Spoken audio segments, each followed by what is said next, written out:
జైపూర్లో cockroach Janata party వ్యవస్థాపకుడు అభిజిత్ పై దాడి. ప్రభుత్వానికి వ్యతిరేకంగా ఆందోళన చేస్తూ ఉండగా అటాక్. విజయవాడలో పడగ విప్పుతున్న కాల్ మనీ. 5 కోట్లు ఇచ్చి 21 కోట్లు వడ్డీ కట్టించుకున్న ముఠా మరో 5 కోట్లు కట్టాలి అని మహిళా పారిశ్రామికవేత్తకు బెదిరింపులు.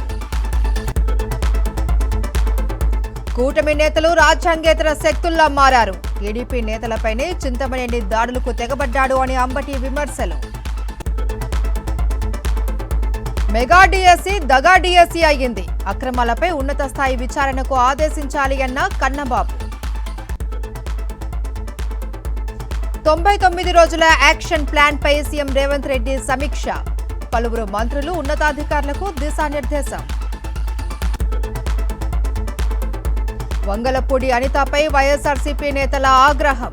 గుడివాడ అమర్నాథ్ను విమర్శించే అర్హత హోంమంత్రికి లేదు అంటూ ఫైర్.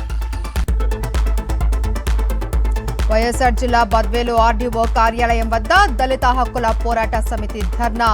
కూటమి ప్రభుత్వం ఇచ్చిన హామీలు నెరవేర్చాలి అని డిమాండ్.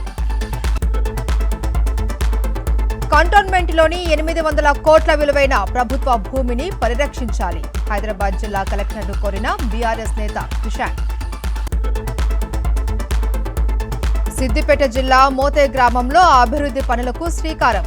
ఆదర్శ గ్రామంగా తీర్చిదిద్దుతాము అని ఎంపీ రఘునందన్ రావు హామీ. కొత్తగూడెం సింగరేణిలో మోగనున్న సమ్మె సైరన్. ఈ నెల 22 తర్వాత కార్మికుల ఆందోళనలు. అల్లూరు జిల్లా పాడేరులో ఆదివాసీల భారీ నిరసన ర్యాలీ. హైడ్రో పవర్ ప్రాజెక్టుకు వ్యతిరేకంగా ఆందోళన. బాల కార్మిక వ్యవస్థను నిర్మూలించేందుకు స్వచ్ఛంద సంస్థలు ముందుకు రావాలి. ప్రభుత్వం తోడ్పాటు అందిస్తుంది అన్న మంత్రి వివేక్ వెంకటస్వామి. ఈడీ విచారణకు హాజరైన టీఎంసీ నేత అభిషేక్ బెనర్జీ. టీచర్ల నియామకాల్లో అవకతవకలపై ప్రశ్నలు.